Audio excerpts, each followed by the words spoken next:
छत्तीसगढ़ के उप मुख्यमंत्री एवं गृह मंत्री श्री विजय शर्मा शुक्रवार को बीजापुर जिले के अत्यंत सुदूर वनांचल में बसे ग्राम नंबी पहुंचे। उन्होंने यहां नंबी चौक से नंबी जलप्रपात पर्यटन स्थल तक 94.48 लाख रुपए की लागत से बनने वाली WVM सड़क का भूमि पूजन किया। आपको बता दें, ये सड़क गांव से नंबी जलप्रपात तक सीधे जाएगी, जिससे क्षेत्र में पर्यटन को बढ़ावा मिलेगा और स्थानीय युवाओं को रोजगार के अवसर प्राप्त होंगे। उन्होंने मोटरसाइकिल पर सवार होकर रोड निर्माण हेतु सड़क का भी निरीक्षण किया।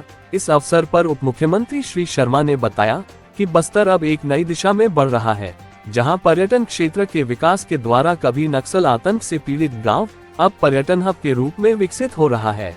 इस अवसर पर उन्होंने ग्रामीणों के साथ जनचौपाल लगाकर सीधे संवाद किया। उन्होंने शासन की योजनाओं जैसे महतारी वंदन योजना, धान खरीदी, प्रधानमंत्री किसान सम्मान निधि आदि के बारे में जानकारी देते हुए ग्रामीणों को इन योजनाओं का लाभ लेने हेतु प्रेरित किया। उन्होंने अधिकारियों को युवाओं को CSC सेंटर संचालन के लिए प्रशिक्षण दिलाने और किसानों के विशेष शिविर आयोजित कर ग्रामीणों को लाभान्वित करने के निर्देश दिए। उन्होंने ग्रामीणों की मांग अनुरूप नंबी गांव में 20 लाख रुपए की लागत से सामुदायिक भवन निर्माण की स्वीकृति भी प्रदान किया। सर, आज बीजापुर के नंबी इलाकों में आपका प्रवास था, किस तरीके से प्रवास था? लगातार हम वाटरफॉल को देखा जाए तो एक समय नक्सलियों का दंश उस पूरे इलाकों में देखने को मिलता था। अब लगातार हम देख रहे हैं कि देश नहीं विदेश से भी लोग वहां पे पहुंच रहे हैं। कुछ दिन पहले की अगर बात की जाए, जर्मनी से एक कपल भी आया था और इस खूबसूरत वाटरफॉल को निहारा था और काफ़ी तारीफ भी उन्होंने की थी। कैसे देखते हैं इस पूरे विषय को लेकर? तारीफ तो जितनी उन्होंने की होगी वो कम ही होगी, वो इतना अधिक सुंदर है। नंबी वाटरफॉल और उसके आसपास में देखता हूँ कि बारिश के समय अनेक और वाटरफॉल यहाँ पर उत्पन्न होते हैं और ये लगातार ही चलता है। ये क्षेत्र पहले पूरी तरीके से नक्सलवाद से ग्रसित था, लाल आतंक से पीड़ित था, परंतु आज इसके सौंदर्य को दुनिया निखार रही है। इसके सौंदर्य को दुनिया इसकी प्रशंसा कर रही है। हमारे बस्तर की उन्नति, हमारा बस्तर किस तरीके से पूरी दुनिया के पटल पर आ रहा है, ये प्रशंसा का विषय है और ये तभी संभव हो सका है जब बस्तर की जनता ने लाल आतंक को समाप्त करना सुनिश्चित किया।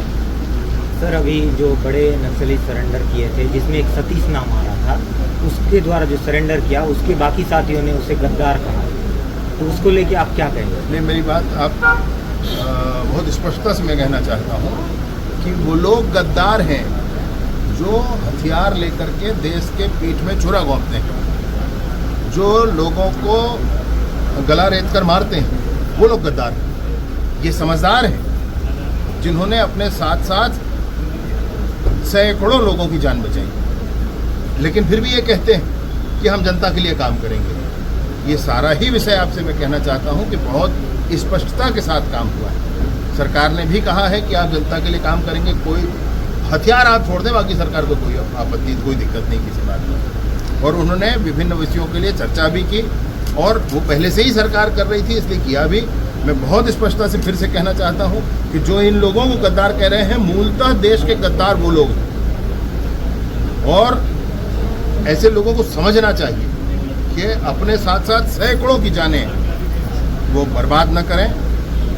देश के लिए, समाज के लिए मरना जरूरी है, ये सोचना गलत है। भाई जियो, आप जी करके सेवा करो लोगों की, ये समझना पड़ेगा। और ऐसा अगर वो सोचते हैं और आगे आते हैं, सरकार लाल कालीन बिछाकर स्वागत करेगी, पूरी ही व्यवस्था पुनर्वास के लिए की जाएगी और आगे समय में जनता के बीच वो काम कर पाएंगे। सर, कुछ दिन पहले भाजपा नेता की नक्सलियों ने हत्या की थी सर, वाकई इसका काफ़ी लोगों ने निंदा भी किया था, क्या कहेंगे आप?